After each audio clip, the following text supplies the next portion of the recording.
are at the best time to use innovation. We had 3 different civilizations that went 3 different, from the agrarian, industrial, and so on. It is about time to use innovation, and the question why is that that's the only saving way to get out of the very difficult equation right now, whereby population is growing, we need to produce more, but we don't have enough natural resources. We have exhausted so much. So how can we produce more with less?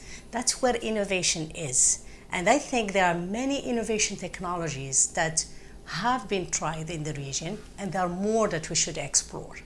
So some of the technologies that have been used in the region, it's using different irrigation methodologies. So moving to the drip technology, to the subsurface technologies, using different technologies. The point that I don't agree with within it, it's most of it was done at a large scale. Everything we did was for 1,000 hectare, 3,000 hectare, and so on. But what we have left behind when we introduce those technologies is that the poor farmer in rural areas can never have access to it. So the innovation that I want to focus on is actually small-scale irrigation. There are different ways and means to do small-scale irrigation that could be done at a household level or a community level. And with those technologies, what we are hitting is that we are increasing the productivity because we are providing a farmer with supplement irrigation whenever it's needed, and we are reducing the water consumption. When we talk about crops, for example, unfortunately, most of the crops we are using might not be the best for the region. So when we talk about innovation, it's innovation, and you are basically going back in history, looking for what your ancestors used to use in this region and try to bring it up and make it maybe a niche crop. And maybe most of the time, it is not only adaptable to the region and resilient and produce well under the ecosystem.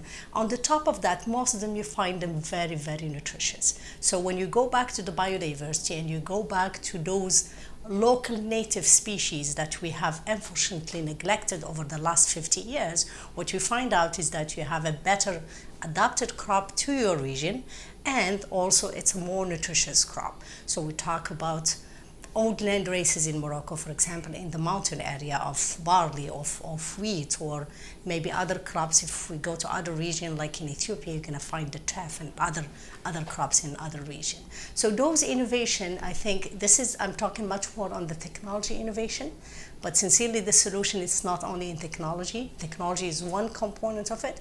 What we should look at as well is to be more innovative in the way we do business. So systems, policy, there is a lot of things to be done and a lot of changes to be intervened and to be identified and put in place, be it on the policy side, on the system side, and on the technology side.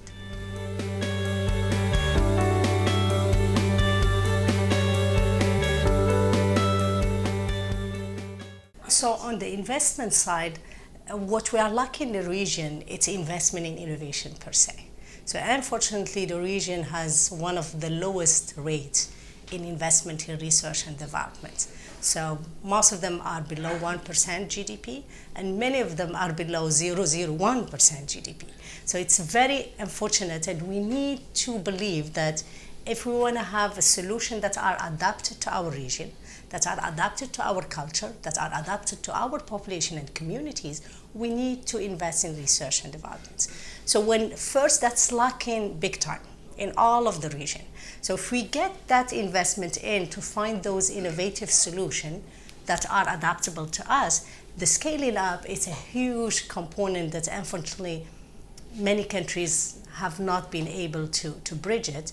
And that's one of the mega problem we have in development world at large, is that unfortunately we do have sometimes some solutions, but to get it to scale, you need private sector. Most of the scale that we are doing, and we are failing in doing it, as a matter of fact, because you can't get it really at the scale that makes a lot of impact and sense, is that it's done by public government. What we need, in my mind, public has to invest in the beginning in the research and development, in, of course, with the private sector, with the civil society, but then when it comes at scale, it has to move on to private sector. So we need to encourage private sector to take those solutions to the scale that will make the impact on poverty reduction and on improving food security, water security, and income security for the poor farmers and people at large.